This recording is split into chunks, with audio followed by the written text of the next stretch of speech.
নমস্কার বন্ধুরা, চলো যাই ফিরে ছোটোবেলায় তোমাদের সবাইকে স্বাগত। আমি কাকলি। আজ আমি তোমাদের শোনাবো নারায়ণ গঙ্গোপাধ্যায়ের গল্প টাইপরাইটার। সন্ধেবেলায় দাসের অফিসে ঢুকে দেখলাম ও তখনও বসে বসে কি কতকগুলো কাগজপত্র পড়ছে। আমার পায়ের শব্দে চমকে উঠে বলল, তুমি? বললুম, তোমার অফিসে আলো জ্বলতে দেখে ঢুকেছি, এখনো বসে আছো যে বড়। নানা কাজ হে, তুমি বুঝবে না। সত্যিই আমি বুঝতে পারি নে। দাস ব্যবসা করে, কিন্তু কী জাতের ব্যবসা সে সম্বন্ধে আজও কোনো স্পষ্ট ধারণা করতে পারিনি আমি। সাপ্লাইয়ের কাজ করে, মর্টগেজ রেখে টাকা ধার দেয়, আরও কি 10 রকম করে বেড়ায়, তা দাস শুধু নিজেই জানে। ভগবানও জানেন কি না সন্দেহ। আমি জানতে চাইও নে, কারণ দাসকে জানি সেই কলেজ জীবন থেকেই। ইউনিয়নের টাকা সরিয়েই হাত পাকিয়েছিল দাস। তারপর বার্মায় ভাকিউদের নিয়ে যখন নানান কেলেঙ্কারি হয়, তখন দাস ছিল একজন কন্ট্রাক্টর। সেই থেকেই ধাপে ধাপে কত দূরে যে সে এগিয়েছে, সে সম্বন্ধে কোনো রকম অনুমান করতেও সাহস হয়নি আমার। জিজ্ঞাসা করতে পারেন, এসব সত্ত্বেও দুর্জন সংসর্গ করি কেন? তার কোনো স্পষ্ট উত্তর দিতে পারবো না। শুধু এটুকু বলতে পারি, দাসকে আমার ভালো লাগে। অজস্র ত্রুটি থাকলেও একটা দুর্বোধ্য আকর্ষণ আছে ওর ব্যক্তিত্বে। সেটা ওর তীক্ষ্ণ স্মার্টনেসের জন্যেও হতে পারে আমার মতে। ওরও সেরিকালচার সম্বন্ধে কৌতূহল আছে বলে হতে পারে। এমনকি ওর বিশেষ ধরনের চুলের ব্যাকব্রাশের জন্যেও হতে পারে। কিন্তু মোট কথাটা হলো, সময় পেলে দাসের সঙ্গে আড্ডা দিতে আমার ভালোই লাগে। এই পথ দিয়ে যেতে যেতে ওর অফিসে আলো জ্বলতে দেখে তাই ঢুকে পড়েছিলুম। একটা বেয়ারা নেই, 3 জন কেরানির একজনও না। মস্ত অফিস ঘরটায় সবুজ সেট দেওয়া আলোটার পাশে দাসকে কেমন প্রক্ষিপ্ত মনে হলো যেন। তখনই আমি বুঝলুম, নিঃসঙ্গতা দাসকে মানায় না। ও ড্রয়িং রুমের জীব ছাদের অন্ধকারে একলা বসে থাকবার জন্যে সৃষ্ট নয়। ওর সামনে একটা চেয়ার টেনে নিয়ে আমি বললুম, একলা একলা এতক্ষণ বসে যক্ষের ধন পাহারা দিচ্ছ নাকি? প্রায় তাই। বিশেষ ধরনের ব্যাকব্রাশ করা চুলের ওপর দাস সযত্নে একবার হাত বুলিয়ে নিলে। এমন কতকগুলো কাজ ডান হাত দিয়ে করতে হয়, যা বাঁ হাতকে জানতে দিতে নেই। তাহলে আমিও যাই, বিরক্ত করব না। বসো বসো। দাস হাসল। কাজটা শেষ হয়ে গেছে। পাশের একটা লোহার ড্রয়ার খুলে তাতে কাগজগুলো রাখলো, লক করে দিয়ে চাবিটা ফেললো ট্রাউজারের পকেটে। তারপর দামি সিগারেটের টিনটা আমার দিকে ঠেলে দিয়ে বললে, একটা সিগারেট খেয়ে ওঠা যাবে তারপরে। কিন্তু সিগারেটটা ধরাতে গিয়ে জ্বলন্ত দেশলাইয়ের কাঠিটার দিকে আড়াআড়ি তাকাতেই আমার নজর পড়ল কোণের টাইপরাইটারটার দিকে। ঢাকনাটা খোলা, ঝকঝক করছে কিবোর্ড। রোলারটাকে অদ্ভুত মসৃণ মনে হচ্ছে। আর সঙ্গে সঙ্গেই প্রতিক্রিয়াটা বেরিয়ে এলো প্রশ্নের আকারে, তোমার সেক্রেটারির খবর কি? দাসের ঠোঁটের কোণে সিগারেটটা যেন চমকে দুলে উঠল। কোন সেক্রেটারি? আবার কোন সেক্রেটারি? মিস সুলতা পাল? ও।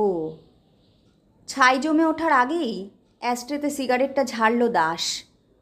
কয়েকটা নরম ফুলকি উড়ে গেল পাখার হাওয়ায়। No trace. কোনো পাত্তা পাওনি? না। আশ্চর্য, এমন করে কোথায় গেল মেয়েটা? অবজ্ঞাকুঞ্চিত মুখে আবার গোটা কয়েক ফুলকি ঝাড়ল দাস। ওসব মেয়ের কথা ছেড়ে দাও, চেহারাটা ভালোই ছিল, দেখেছিলে তো, নিশ্চয়ই পালিয়েছে কারোর সঙ্গে। আমি আশ্চর্য হয়ে বললুম, পালাবার কি ছিল? যতদূর তোমার কাছে শুনেছিলাম কলকাতার একটা বোর্ডিংয়ে একাই থাকতো, আত্মীয় স্বজন কেউ থাকলেও তাদের সঙ্গে কোনো সম্পর্ক ছিল না। ওর যদি কাউকে ভালো লেগে থাকে তবে তাকে নিয়ে চোরের মতো পালাবার দরকার ছিল না নিশ্চয়ই। দাস উদাস ভঙ্গিতে বললে, কে জানে, হয়তো কোনো রাইভ্যাল ছিল। কলকাতায় থাকলে খুনটুন একটা কিছু হয়ে যেতে পারত। এ ধরনের মেয়েকে নিয়ে কত নুইসেন্স হয় জানোই তো। তা হয়তো হয়, তবে দাসের সেক্রেটারি সুলতা পাল সম্পর্কে এরকম কথা ভাবতে আমার কষ্ট হচ্ছিল। মিষ্টি চেহারার শান্ত ধরনের ওই মেয়েটিকে কতদিন আমি নিবিষ্ট মনে ওখানে বসে টাইপ করতে দেখেছি। সামান্য একটু নিরীহ ঠাট্টাতেও যে মেয়েটির গাল রাঙা হয়ে উঠত, নিচু হয়ে যেত চোখের পাতা, তার মধ্যে ঠিক এসব জিনিস আমি আশা করিনি। আমি সাহিত্যিক নই, তবু সাহিত্যিকের ভাষায় আমার মনে হলো যে সব মেয়ে প্রথম প্রেমের জন্যে চিরকুমারী থেকে যায়, সুলতা সেই দলের। কিন্তু সুলতা যে প্রায় 15 দিন নিরুদ্দেশ। এটা ঠিক কথা, কোনো অ্যাক্সিডেন্ট হয়নি, কোনো বিপদে পড়বার মতো কাঁচা মেয়েও সে নয়।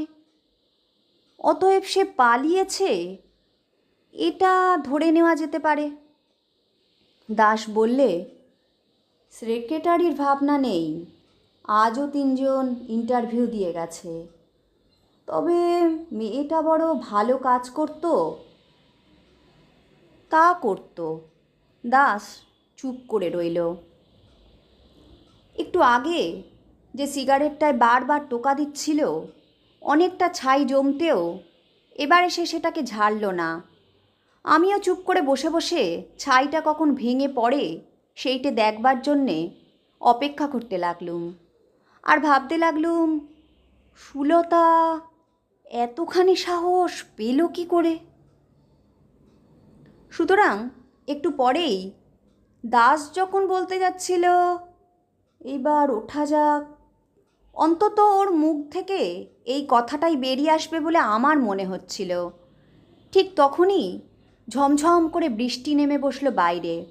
খোলা দরজা দিয়ে ভেজা ধুলোর একটা তপ্ত রুদ্ধশ্বাস চলে এলো ঘরে। দাসের সিগারেট থেকে ছাইটাকে কেড়ে নিয়ে চলে গেল। দাস বললে, বৃষ্টি নামলো যে, গাড়িটাও তো আনিনি। বললুম, না থামলে বেরোনো যাবে না, বেশ ঘটা করে নেমেছে, ট্রাম পর্যন্ত যেতে গেলেও ভিজিয়ে ভূত করে দেবে। তাই থামুক, দাস বললে। তাহলে একটু বসো তুমি, আমি একটা টাইপের কাজ সেরে নি ততক্ষণ। উঠে টাইপরাইটারের দিকে এগিয়ে গেল দাস। সুলতার সম্পর্কে ভাবনাটা ভোলবার জন্যে আমি একটা বাণিজ্য সংক্রান্ত পত্রিকা কুড়িয়ে নিলুম টেবিল থেকে। তারপর মাল্টিপারপাস স্কিমের ওপরে একটা প্রবন্ধ পড়বার চেষ্টা করতে লাগলুম।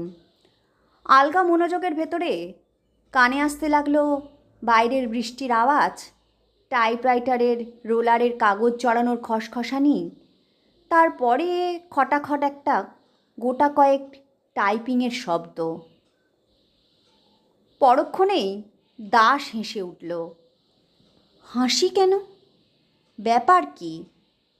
এসো, এখানে দেখো কি মজা হয়েছে। আমি উঠে গিয়ে ওর পাশে দাঁড়ালুম। মজাই করেছে বটে একটা। ওপরে টেন্ডার বলে হেডিং দিয়ে তার নিচে 3 বার টাইপ করে বসেছে একটা নাম, সুলতা পাল। অবাক হয়ে বললুম, এর মানে? সুলতা পালের নাম টাইপ করছো কেন? দাস বললে, মানেটা তো আমিও ভাবছি। লিখতে গেলুম টেন্ডার, লিখে বসলুম সুলতা পালের নাম। তাও একবার নয়, তিনবার। আমি বললুম, তাতে অস্বাভাবিক কিচ্ছু নেই। এতক্ষণ ধরে ওকে নিয়েই তো আমরা আলোচনা করছিলুম। আর ওর ব্যাপারটাও এত বিস্ময়কর যে মনের ভেতরে ওর নামটাই ঘুরছিল। অন্যমনস্কভাবে তাই ছেপে বসে আছে। তাই বটে। দাসের মুখের ওপর একটা বিষণ্ণ ছায়া নেমে এলো।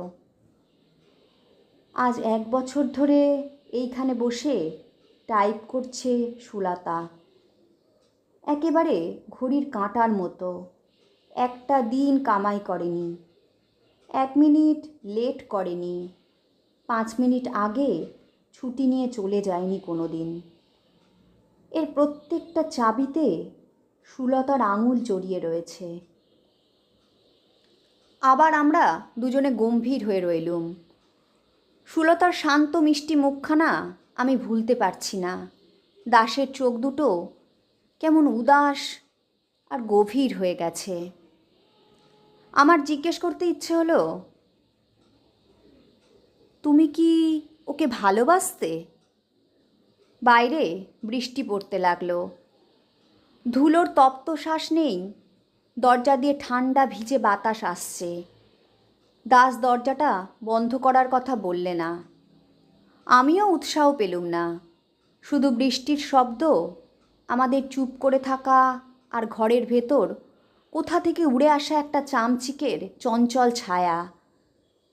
কিছুক্ষণ ধরে স্তম্ভিত হয়ে রইল। দাস স্তব্ধতা ভাঙল। টাইপটা সেরেই ফেলি। কাগজটা খুলে দাস সেটাকে তাল পাকিয়ে নিচের বাস্কেটে ফেলে দিল। জড়িয়ে নিলে আর একখানা। আবার খটখট করে বেজে উঠল টাইপিংয়ের আওয়াজ। আমি টাইপরাইটারের টেবিলের কোণে দাঁড়িয়ে রইলুম। একটানা বৃষ্টির শব্দর মধ্যে টাইপিংয়ের শব্দ একাকার হয়ে এলো। কখনো কখনো স্পেসিং আর ঘন্টার জ্যোতিপথন কানে আসতে লাগলো। কতক্ষণ পরে জানি নে, কেন যে তাও জানি নে, হঠাৎ আমার চোখ নেমে এলো দাসের টাইপের ওপর। কি আশ্চর্য! আগাগোড়া ক্যাপিটাল লেটার সাজিয়ে কি ছাপছে ও! যা দেখলুম তাতে কয়েক মুহূর্ত আমার চোখকে বিশ্বাস করতে পারলুম না। প্রচণ্ড স্পিডে পাগলের মতো দাস যা ছেপে চলেছে তাই। আমি অকপটে স্বীকার করছি যে সুলতা পালকে আমি খুন করেছি। আমার ব্যারাকপুরের বাগান বাড়িতে পুরনো গ্যারেজের ভেতর একটা বড় কেবিন ট্রাঙ্কে তার মৃতদেহ রয়েছে।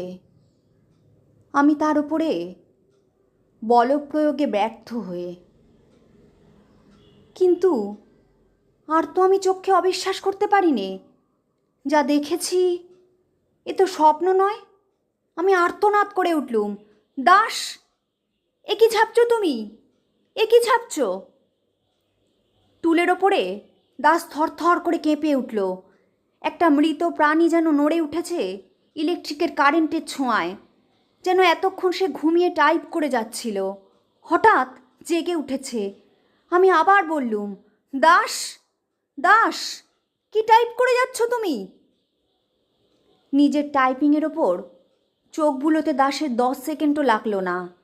তারপরেই পেছনে লাথি দিয়ে টুলটাকে ফেলে দিয়ে উঠে দাঁড়ালো সে। হ্যাঁচকা টানে কাগজটাকে টেনে বার করে নিয়ে বিকৃত গলায় চিৎকার করে বললে, না, না, আমি না, আমি না। আমি আরও কি বলতে যাচ্ছিলুম, দাস বলতে দিলে না। মিথ্যে কথা, আমি নই। জানতব গলায় আবার চিৎকার করে উঠল সে। পর মুহূর্তেই ছুট্টে ঘর থেকে বেরিয়ে গেল, নেমে গেল রাস্তায়। আমার বিহ্বলতা কাটতে আরও প্রায় 1 মিনিট লাগলো। তারপর যখন সেই বৃষ্টির মধ্যেই পথে বেরিয়ে এলুম, তখন মাত্র 20 গজ দূরেই একটা লোক চাপা পড়েছে বাঁশের তলায়। কাছে না গিয়েও আমি বুঝতে পারলুম সে দাস ছাড়া আর কেউই নয়। আর বৃষ্টিতে ভিজতে ভিজতে ও আতঙ্কে স্তব্ধ হয়ে আমি ভাবতে লাগলুম তাকে নিজের হাতেই তার শাস্তি দিয়েছে সুলতা। এরপরে একটিমাত্র কাজ আছে আমার, কোনো পাবলিক টেলিফোনে গিয়ে পুলিশকে জানাতে হবে ব্যারাকপুরের গ্যারেজে সেই কেবিন ট্রাঙ্কটার কথা। কেমন লাগলো বন্ধুরা? গল্পটা যদি তোমাদের ভালো লাগে তাহলে অবশ্যই লাইক, শেয়ার, কমেন্ট করো কিন্তু। আর আমার চ্যানেলে যারা নতুন বন্ধু তারা আমার চ্যানেলটা সাবস্ক্রাইব করে নিও, আর পাশে থাকা বেল আইকনটা বাজাতে ভুলো না যেন। আজ তবে আসি, আবার আসবো আগামী পর্বে অন্য কোনো গল্প নিয়ে।